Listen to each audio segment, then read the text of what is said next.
one thing's for sure is when you have a combination of two amazing musicians and songwriters that just gel together, you end up with epic songs, right? And anthemic stadium-filling tunes that stand the test of time.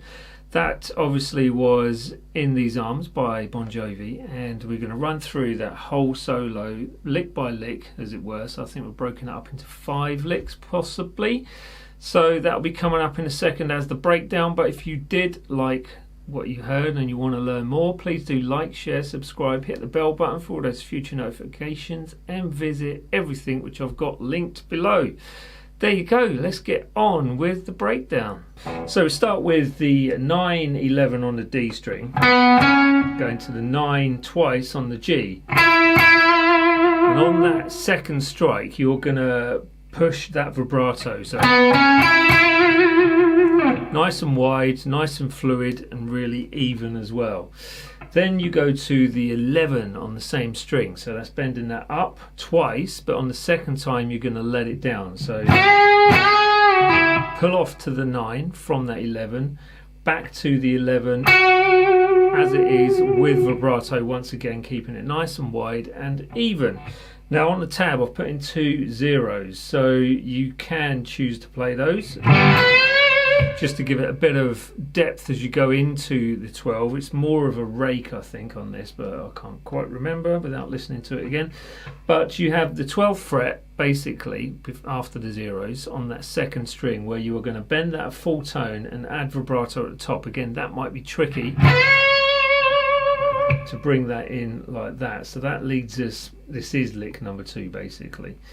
So that full tone bend, 12th fret. Now after you've done that, you've got a lovely run of,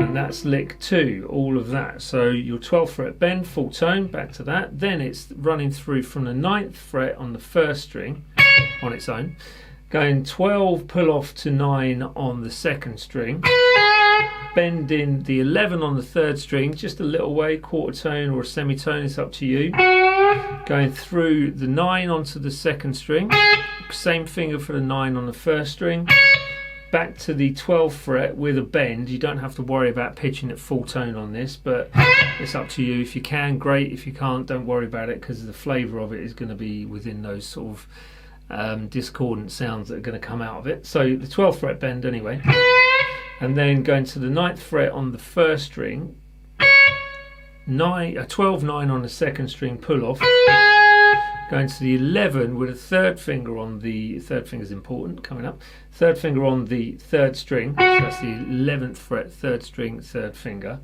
Then you have a blues scale which comes in with the 12th fret little finger, where you're going to pull that off to fret 11, going to fret 9 on that third string as well. So that section from the last beat of that bar, previous bar, should end up with something like that.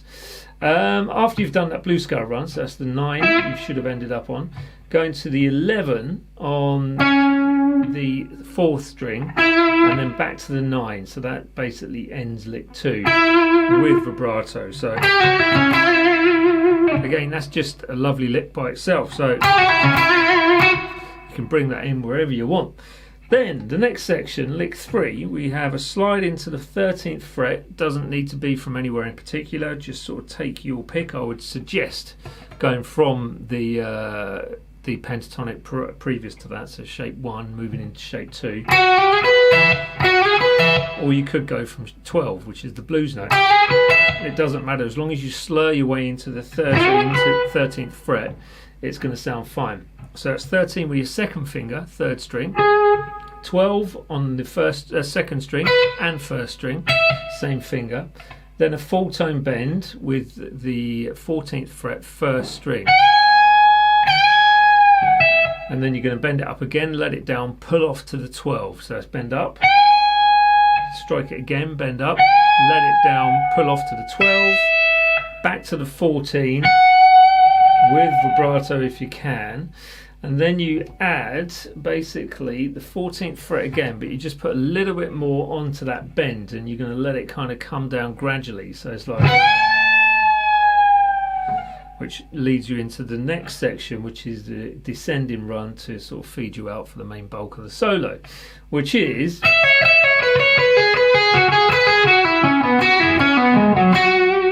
and that's the whole lick there. So this is lick number 4 now. So you've got your 12 on the first string, pulling off to the 9 twice. Then a 12 on the second string to the 9 on the first. So that's the whole first part of that lick, which is, and you basically do the same thing but following the pentatonic shape 1 on strings 2 and 3. So that's going to be 12 9 12 9 on string 2, 11th fret on string 3, going to the 9th fret on string 2. So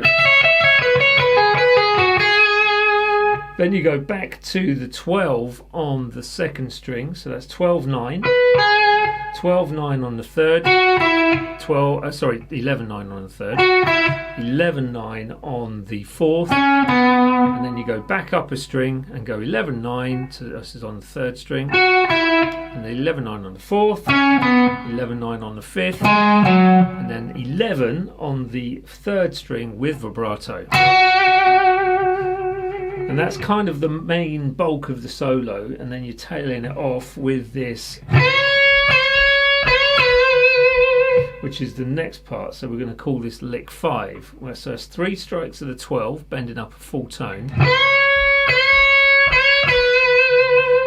and on the 4th strike of that 12 you are just keeping it as it is with vibrato. Going to the second half of that bar, staying on the 12, bend up, let down, and then you move to the 11th fret on the third string, bend up, let down, and then 9th fret on the same string, third string, and that's your solo. So I'm going to play it slow for you now, put the distortion back up. So it goes 3 4 1 2 3.